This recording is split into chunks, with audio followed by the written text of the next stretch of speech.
الحمد لله رب العالمين. اشتشتت سير عجيب أوه دما تبيني كسك جنك خو عقوبات كت بچی خو عقوبات كت كس درو بر خو عقوبات كت سرا خلطيه كي دي بجد ما تشتاقود گوه خانه دامن يان بري من دا خرابيه يان استرسمش دستي من دركفت وديوان عقوبات كت بل نفسه بري ودد خرابيه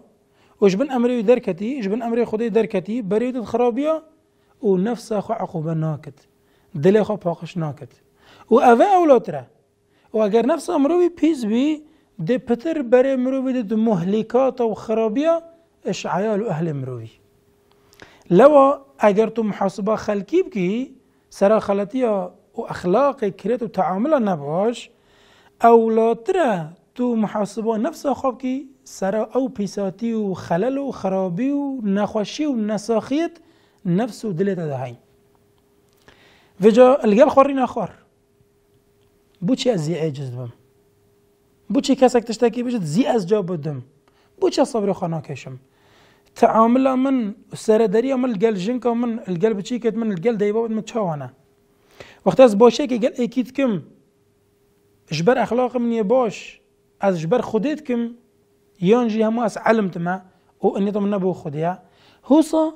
محاسبه نفسه خواب که چنکی کاچاوا تلگل هندید چی خلق برفته و بین وش بن امرده در نکون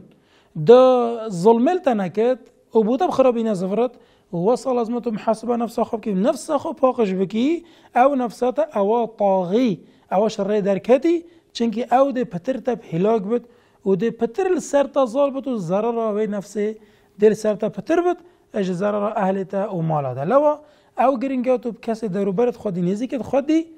کو خلطی نکن لازمتو پتری وی گرنگی بنفسه خواب دی نفسه تا خلطی نکد و دم فاوی پتر بوتا زفرت شیاوان کسا والحمد لله رب العالمين.